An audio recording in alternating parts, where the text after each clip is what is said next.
Presenting The Complete Orson Welles and the Mercury Theater on the Air in The War of the Worlds by H.G. Wells. This is Orson Welles, speaking from London. as the third man. Stand by. We'll be on the air in 15 seconds, Mr. Wells. May I stand no?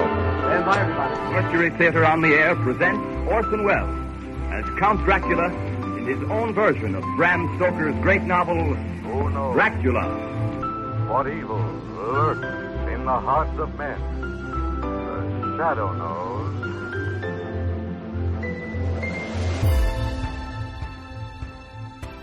Hello world, welcome to The Complete Orson Welles, brought to you by Dwayne Old Time Radio.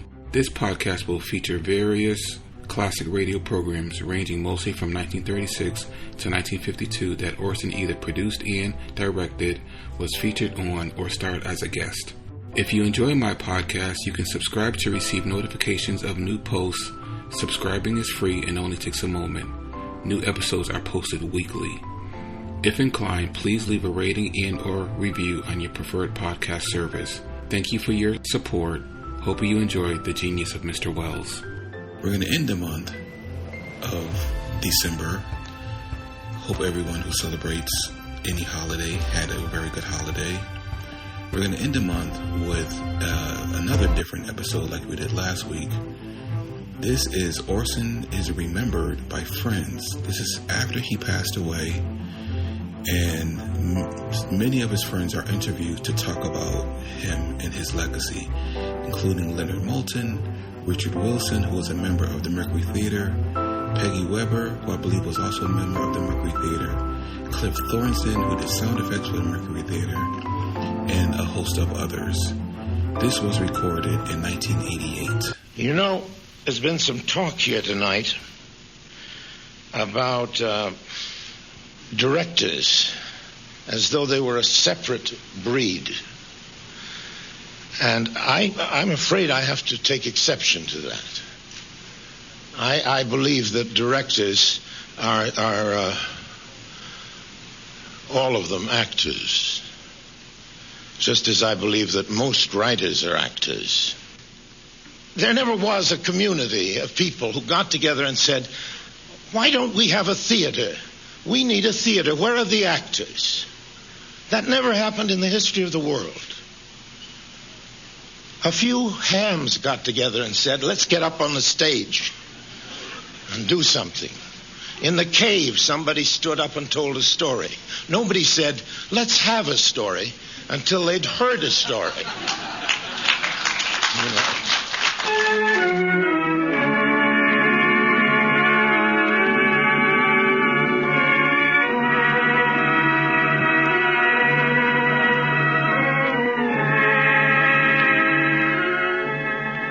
Orson Welles knew how to tell a story. I'm Leonard Maltin, and this is a look at one of America's master storytellers. Whether on the stage, on film, or radio, Welles' great skill was to manipulate the medium in a way that seized the imagination of his audience. The golden age of radio lasted some 20 years, but the radio broadcasts of Orson Welles rank among this century's most unique artistic achievements. Richard Wilson, a member of the famed Mercury Company, recalls why radio was so special to Orson. Radio was a favorite medium of Orson's because he knew it knew no boundaries. It was a theater of imagination. He thought of it as a gathering of people in the town square just to hear a story. Orson Welles began his network radio career at 19. By age 23, he had simultaneously become one of radio's most accomplished performers and a top director on the Broadway stage. In a single year, the first in the life of the Mercury Theater, Orson Welles has come to be the most famous name of our time in American drama. Says Collier's Magazine, 23-year-old Orson Welles threw a bombshell into Broadway. Robert Benchley writes in the New Yorker, The production of the Mercury is, I should say, just about perfect. Time Magazine declares, The brightest moon that has risen over Broadway in years. Welles should feel at home in the sky, for the sky is the only limit which his ambitions recognize. Veteran actress Peggy Weber listened to Welles on radio as a child and later acted with him in radio and film. She was Lady Macduff in Welles' 1948 film version of Macbeth. His imagination was so much more vital.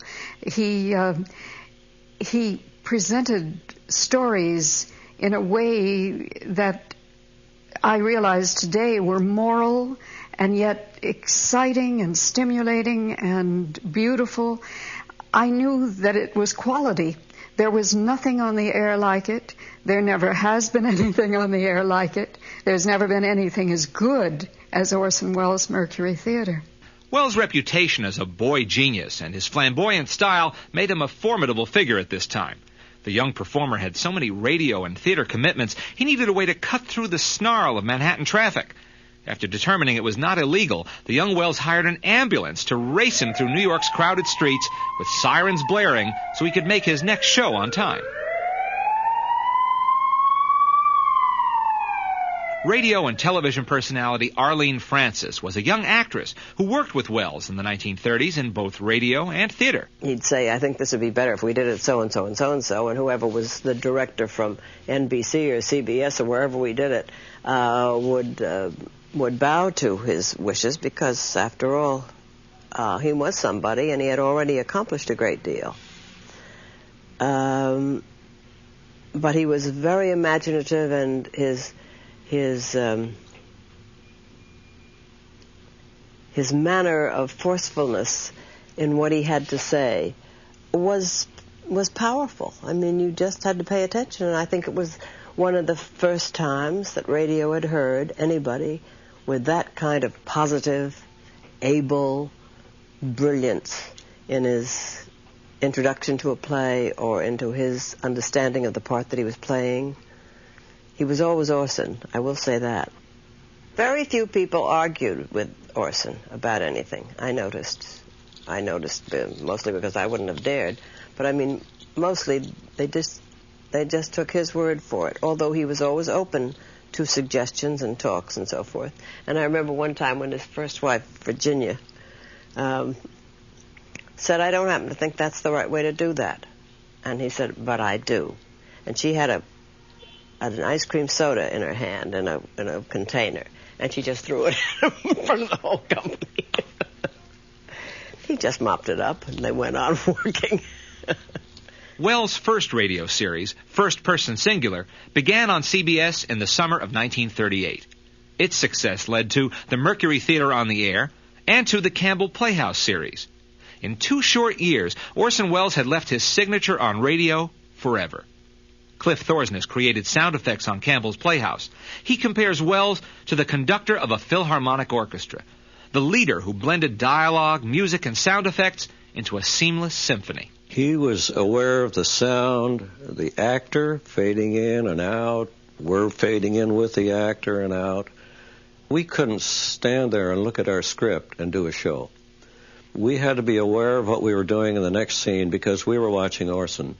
He could act a scene and direct sound, but he was physically, literally a director. He was standing on a podium and directing this, and that's why the similarity between a conductor and Orson always struck me. A longtime member of the Mercury Company was William Allen. He played the role of Thompson, the reporter in Welles' classic film Citizen Kane. Allen says Welles took radio drama a step further than anyone before him. What he brought was, first of all, a complete ensemble style of performance, a completely integrated musical score, the musical bridges and transitions, which are the equivalent of fades and dissolves in film, are miraculously good. In addition to that element, a real fascination with sound. Sound in radio is like lights in theater. It really is, you see. And with sound, you can do so much colorization. It's more than just a background. So that sound became a very creative part of that. And then again, you had finally an ensemble group that did not pander to the lowest common denominator of the audience, but the highest. We played classics. We did the best there is. There was no junk. It was all beautiful stuff, but done in a way with all these elements that he managed to hold the interest of kids, middle-aged, held the interest of everyone. Producer and actor John Houseman, who was Welles' producing partner in the Mercury's theatrical productions, also became a partner in radio. Well, I wrote the first shows. I wrote the first 7 or 8, or no more than that, about 10 shows. The first 1 or 2 I wrote with Orson, because he taught me how to do radio shows. After that, I was sort of general editor, but I still wrote most of them. Then when our Mercury season started, this became... There was a time when I never got out of bed, because I never had time to get out of bed. So I would lie in bed and write the radio shows, lie in bed and administer the Mercury Theater, and simply because I had no time to get up. The Wells-Houseman relationship was extremely fruitful and extended from radio to the Broadway stage to the making of Citizen Kane. But there was often turbulence between the two men. Actress Geraldine Fitzgerald remembers. It was stormy, but they were tremendous friends, and they were of immense value to each other. Immense. Orson had very good taste, but he didn't need to have any taste at all because he was so talented. They said he was like a busted water main, his talent, and it went all over the streets and down alleys, and it filled up holes and made shapes and patterns. That was Orson. Now, John comes along, and then with buckets and jugs and pots and pans, he collects all this wonderful, wonderful material and allows it to have more shape than perhaps Orson would have bothered to give it. But he had too much talent to be careful of it. Noted Broadway producer Richard Barr, who began his long career as a member of the Mercury Company, also recalls the Wells-Houseman relationship. Orson was totally undisciplined artistically. Somewhat personally, too, but artistically, certainly. And Jack was the steadying influence, and I think Jack enjoyed that, and he certainly, we all were extraordinarily fond of Jack, as we were of Orson, but the fact is that he's the one that kept it together. The best period of Orson was when he was with Jack Houseman. Richard Wilson. The reason for this, I think, is that it was predicated on the future. That they were both young. They were both still striving, still searching. John Houseman was essential to Orson's early career. And in my opinion, it was an artistic tragedy that they broke up the partnership, because it was, in my opinion, always essential to his career. Because he needed someone to do a lot of the kind of work that he never wanted to do and never liked to do, and to deal with people that he found very difficult to deal with. And then if John had done a lot of the negotiating and so forth, then they could have a good laugh together and get on to the real thing, which was a place for the creativity of Orson Welles to flourish, because that's all that John was ever interested in, to make that. Because he understood that he was, if not the major theatrical artist of the time, is certainly one of the greatest. There was nothing that he couldn't have done, and what was so difficult for him was getting on with the people who put it all together. You see, in the theater, you don't really have to get on with everybody. If the worst comes to the worst, you can take your company and go out in the street and play your play there, and nobody can bother you. So that was really the position that he had at the Mercury Theater. So they withdrew the money, so he put it on a bare stage. So they said that the Cradle Will Rock couldn't speak from the stage, so they spoke from the audience. In other words, he remained always in command. But when he got to Hollywood, because the appurtenances of filmmaking are so incredibly expensive, I mean, the camera, the sound, the lights, the lab, everything, the studio space, costs millions, as you know. Therefore, you have to get along with the people who are going to get those millions. You can't take it out in the street. And that was the basic problem for him for the rest of his life. And if he could have held on to John, or John could have stood up to it all, then John could have done all that for him, as he did. But Orson began to get so frustrated about Hollywood, and to rather kind of, put too much on John, too much of his frustration. Because I know he once threw a table at him. John told me that he'd broken up with Orson and they were not going to produce any more together. And I said, well, you shouldn't do that. He is very valuable to us all, and you should put up with it. And John said, well, I didn't mind him throwing a table at me, but when he sets fire to the tablecloth first and then throws it, then I mind. So I said, well, I agree. I mean, that's a lot. It's a vexed problem always, and not one that I have any intention of trying to solve. How much did our collaboration help Orson to achieve those very early successes of his, and why didn't they go on after the collaboration ended in a substantial way? And I don't know the answer to that.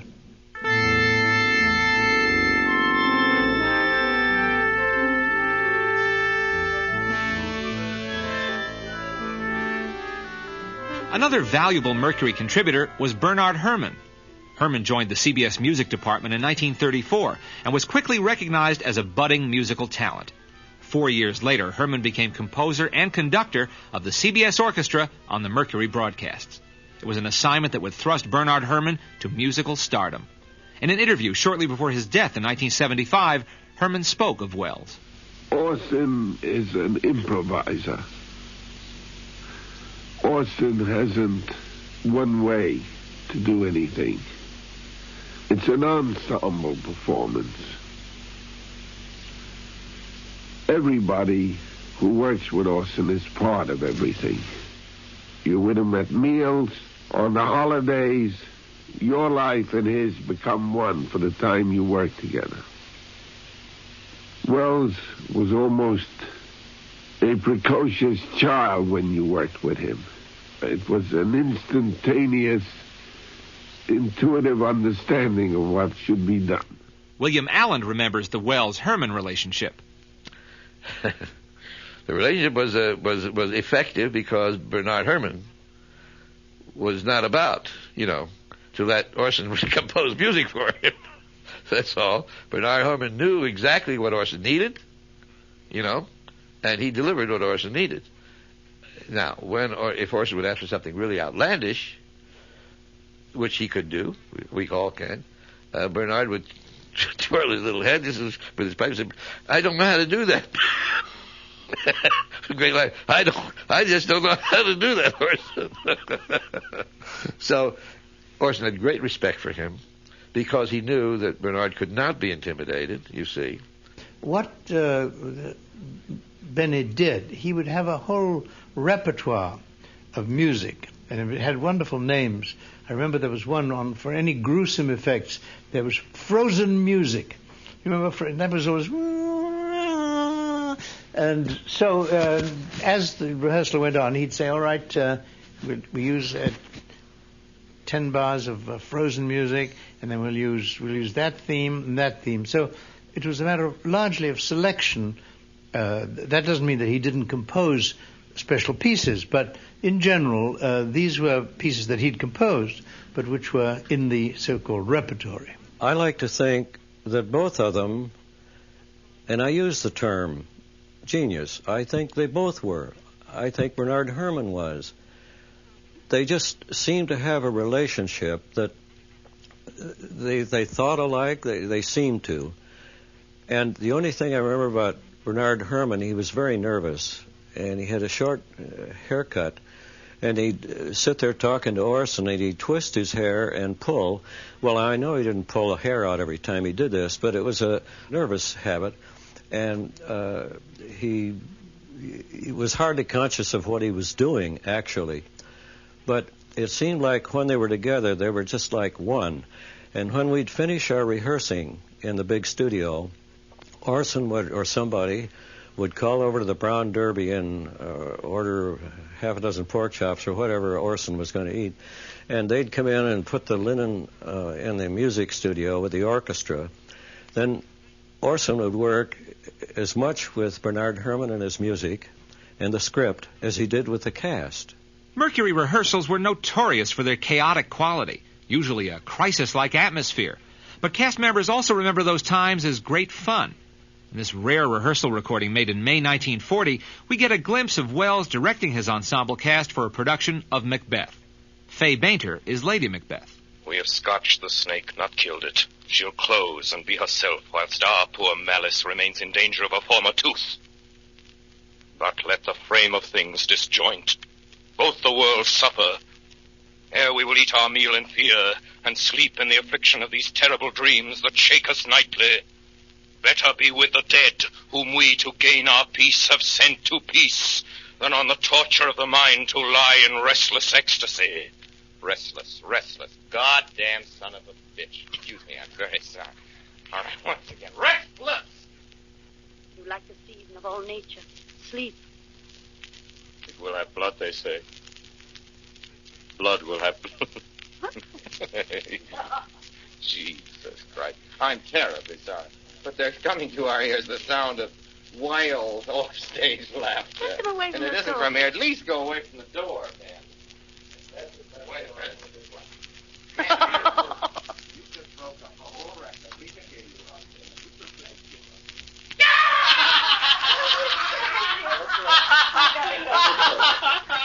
What did you do now? I am a man that could use a loan of 25 cents because I don't know how I'm going to eat breakfast tomorrow, as you know. Yeah. This is a line from Luella. He knows all. He knows all. A line or two, it commences. Orson Welles got himself a husky bankroll in San Francisco. And now he's talking with Laurence Olivier about going into partnership to produce stage plays. Oh, God, that's fun. You get that idea. Yeah, that's wonderful. An idea. Where does she make these things up? She doesn't make them up. She hasn't Close got the that door. Let's go. imagination. Come on, man. We're trying to work. Don't look at me in that way as though I weren't going ahead. Then on Sunday, hell broke loose. We started at 8 in the morning and rehearsed like mad all day. Then, as I remember it, we'd have a sort of run-through rehearsal, Orson directing it naturally, and acting in it and giving the cues, and that would happen probably around noon or 1 o'clock. Finally, we'd have a dress rehearsal. And then the great discoveries would be made as to how long or short we were. This was not as much of a problem as one would think, because Orson had an unbelievable capacity for stretching or hurrying shows. I mean, he was such a past master of radio that he could add or just subtract 15 minutes from an hour show without major difficulty. Once in a while, we did have major difficulty. Were you around when Man Who Was Thursday? Well, The Man Who Was Thursday was Orson's favorite novel. And so he said, we're going to do Man Who Was Thursday. And he said, I don't want any of you Houseman, I don't want your coarse hands touching this work. I shall write this work myself. Wonderful, Orson. Great. So about a week went by. And Orson, have you got a script? Can we have a script? No, I'm working on it. Don't bother me. Don't hurry me. This is my thing I'm really fond of. This is my show that I love. Well, we arrived on the Saturday, and there was no show. Not a word. He'd not written a word. He'd marked a few scenes in pencil. So now we were in desperate, and we sat down, and we sort of, with a paste pot and scissors, and Orson choosing his favorite scenes. He knew the play, the book very, very well. He really loved it. So we sort of started putting a show together, but even that was slow work, because Orson hated to lose anything or whether to add anything. And anyhow, we went into the rehearsal, and the whole thing was, we never had a script. It was all sort of patches, pieces of paper stuck together. And we went into the dress rehearsal, and we discovered that we were 22 minutes short. 22 minutes. Well, that was more than even Orson could handle. And so we had a wonderful idea. I don't know if it was Orson's idea or mine, but what happened is while they were sort of doing their rehearsal, I ran down to the library at CBS, and I collected, it was the end of the season. We were getting ready to announce our new season. So I rushed down to the library, got all these books. They were books I knew that Orson and I both liked and admired, so I wasn't too worried about that. So I brought up this pile of books, and then we just sat there, and we were on the air by this time. And I would hand Orson one of these books with a mark, and Orson would read it brilliantly and say, that is the kind of entertainment we're going to give you next season. Next. And then I'd hand him another book, and he'd read another passage, and so we filled 22 minutes. And it was a wonderful show, and the network was enchanted. They said, that is a really wonderful trailer. That's the kind of thing we should have more of, that kind of thing. Wells also had a flair for the practical joke, which he often used to terrify network executives or even members of his own Mercury company. Geraldine Fitzgerald and Richard Wilson recall two such memorable incidents. He had a habit when he was broadcasting on radio of having a spare script, not attached to any book and not attached to any kind of clips. So in other words, just the papers were loose. And as a matter of fact, I think we all did that so that we could turn the pages more easily. But just before the countdown, he would suddenly pretend to be unusually elated or unusually incensed, and he would fling all the script up into the air so it all fell to the ground, so that he when the executive officers had gone into the booth now, this is the first time they'd seen what was going to happen, they thought he's going to have to go on without a script. But he hadn't really had another one. He just wanted to give them a fright. It was 1940. I've always had a very short fuse, and I'd been arrested in Burbank because the police department, well, I'd refused to give them my driver's license number. And I spent several hours in jail. They gave me that one traditional phone call, and I called Orson, and I asked for bail, and he came through. Well, at our next rehearsal of the Campbell Playhouse, this was in Hollywood, Orson was conducting rehearsals. And suddenly the doors burst open, a bunch of uniformed policemen entered the studio, and one of them said, "Do you have a Richard Wilson here? We have a warrant for his arrest." Well, by this time, I'm hiding behind some chairs and stuff in the back corner of the studio. Then Orson broke up. Everybody broke up. You see, Orson had hired some extras, rented some police uniforms for them, and he'd ordered them to come to the studio and scare the hell out of me. Everybody was in on the joke, but me. Of course, Orson took great delight in this, and had gotten back for my calling him for bail. Realistic sound effects were an important element of radio drama. Wells took a very personal interest in the quality and accuracy of the sound effects used in the Mercury broadcast. Remember, we spent at least 3 hours of valuable time experimenting on what would sound most like a severed head for Tale of Two Cities. And I think the final decision was a cabbage. They would put a cleaver through a cabbage and then drop it into the basket. During the Campbell Playhouse broadcast, we were broadcasting from a place called Liederkrantz Hall. And it was an ancient turn-of-the-century building with lots of toilets and urinals and so forth. And Orson, for the program Les Miserables, put a microphone in there to represent the sewers of Paris, because all the johns and the urinals leaked, dripped, and so forth. Somebody made his way through, and on the program, on a coast-to-coast broadcast, we heard this toilet flushing, and the man had done his whole thing, and that went out over the national broadcast. Orson, as usual, had all his headphones on to monitor all the sound, and he heard this, and the look on his face was extraordinary. It was incredible. Of course, the most famous of the Mercury broadcasts was H.G. Wells' War of the Worlds on Halloween Eve, 1938. It was the program that scared the nation and propelled the young Orson Welles onto the front pages of the nation's newspapers. We now return you to Carl Phillips at Grover's Mill. Ladies and gentlemen, am I on? Ladies and gentlemen, here I am, back of a stone wall that adjoins Mr. Wilmer's garden. From here, I get a sweep of the whole scene. I'll give you every detail as long as I can talk and as long as I can see. More state police have arrived. They're drawing up a cordon in front of the pit. About 30 of them. No need to push the crowd back now. They're willing to keep their distance. The captain conferring with someone. Can't quite see who. Oh, yes, I believe it's Professor Pearson. Yes, it is. Now they've parted, and the professor moves around one side, studying the object, while the captain and two policemen advance with something in their hands. I can see it now. It's a white handkerchief tied to a pole. Flag of truce. If those creatures know what that means, what anything means. Wait a minute, something's happening. The show itself was one of those miracles. I mean, it just happens to be a very, very good script. And everybody pitched in. I mean, the actors, the famous story of the man who was playing the reporter who went downstairs and played the Hindenburg record over and over and over, and then virtually reproduced it in a different context. It strikes them head on.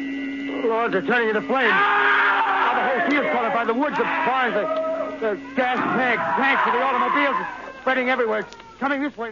The man who was to read the Secretary of the Interior, he really pulled a very fast one on us because he could imitate Roosevelt's voice perfectly. And I don't know to what degree Orson or I or anybody was aware that he was going to use that voice.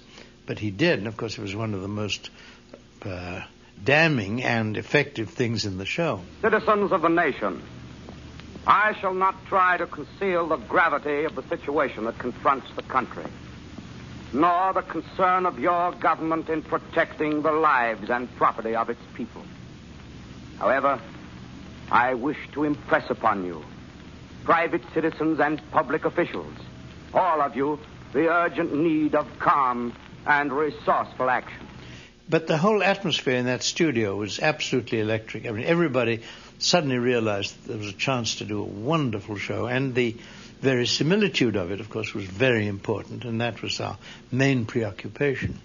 And then Orson himself made an enormous contribution because the beginning of that show, you've heard it many times, I'm sure, is very boring. It's supposed to be. That was the whole trick. But Orson emphasized that, and Orson carried that a step much further than we would have had the nerve to do, anybody, Stewart or anybody else. So that in the beginning, you have these terribly slow scenes and these long pauses and then these Chopin piano solos.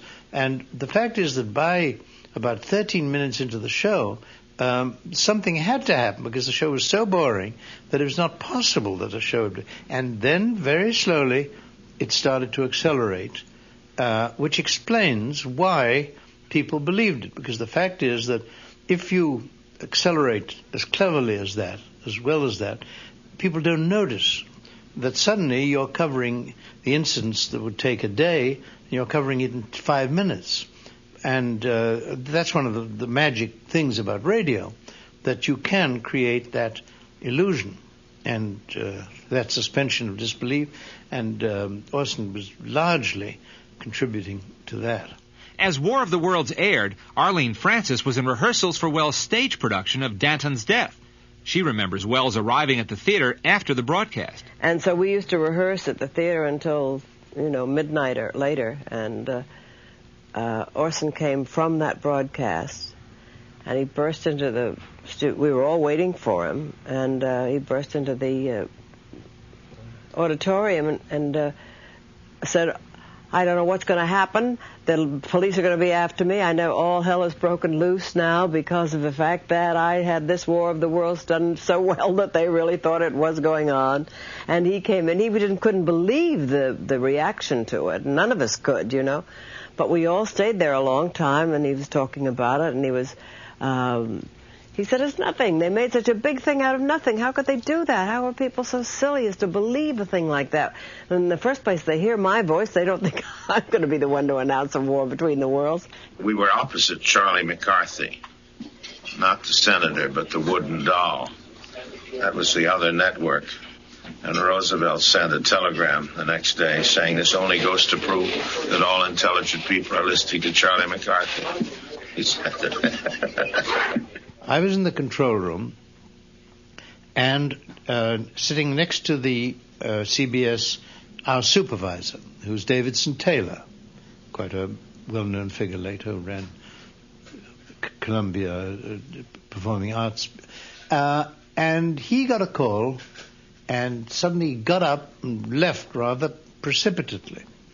And then he came back about 3 minutes later, white as a sheet, said, "We got to stop the show. We got to stop." We ran over our first half. Instead of breaking at 27, 28 minutes, we ran about 35. And I remember that Dave said, "John, you've got to stop the show. You've got to stop it." And I interposed my body between him and Orson and said, "No, never, never. You can't ruin the show." So he wasn't a terribly strong character, and he was not a brutal character. So he sort of stood there helplessly, and for about another 5 minutes we went on until we finished the show.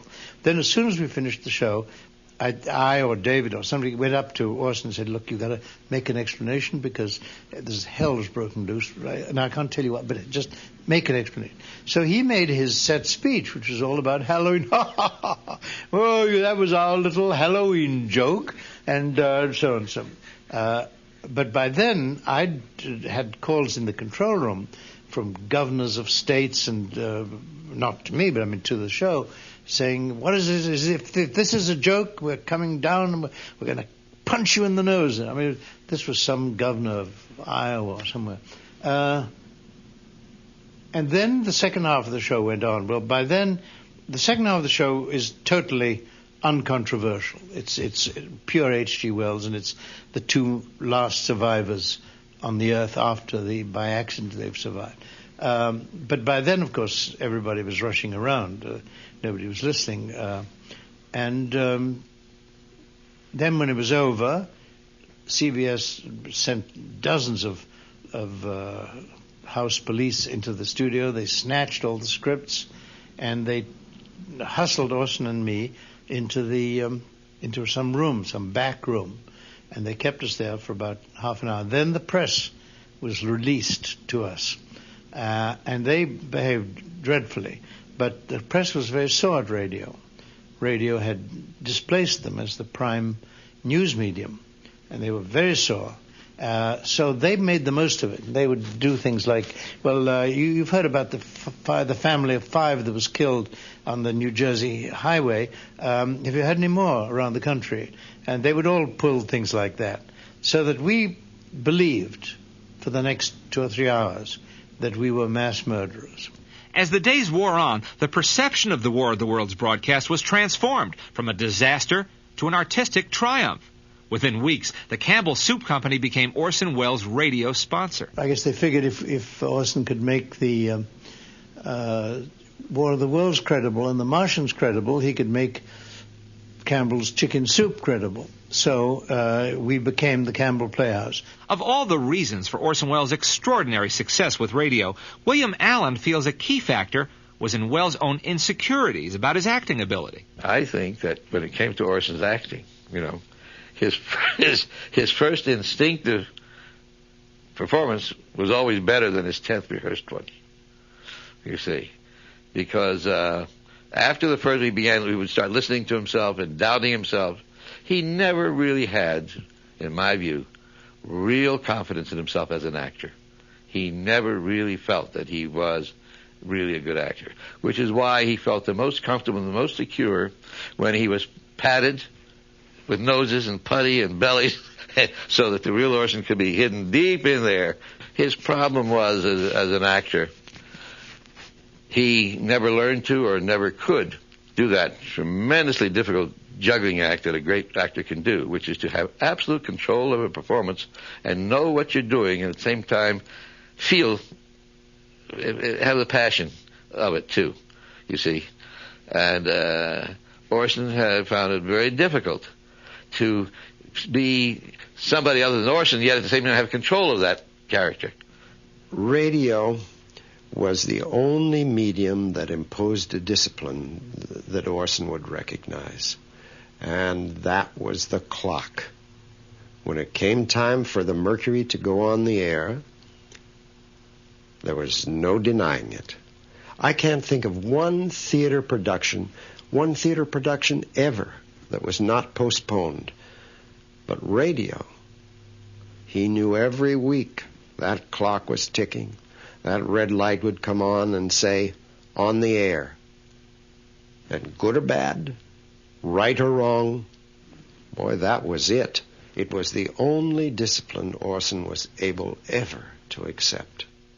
Radio's golden age was a mere blip in time. It lasted some 20 years, pushed aside by television.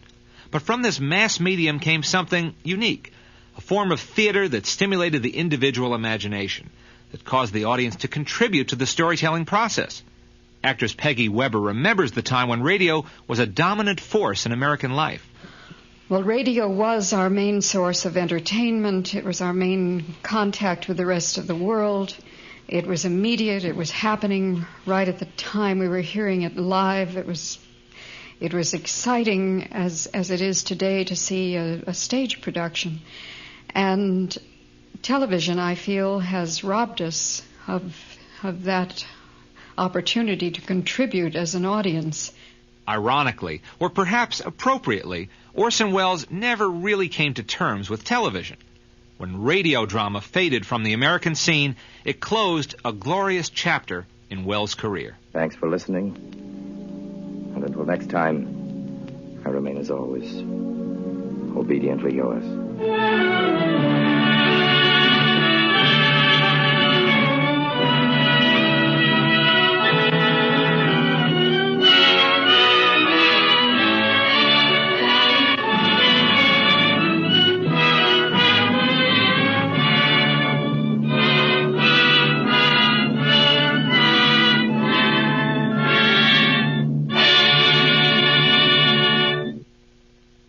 This laser disc was produced by Frank Beecham and Richard Wilson.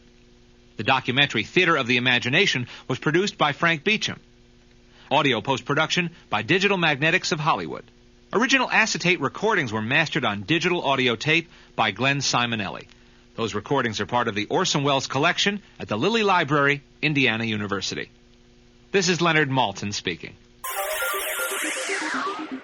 Thank you for listening to and showing your support for my podcast.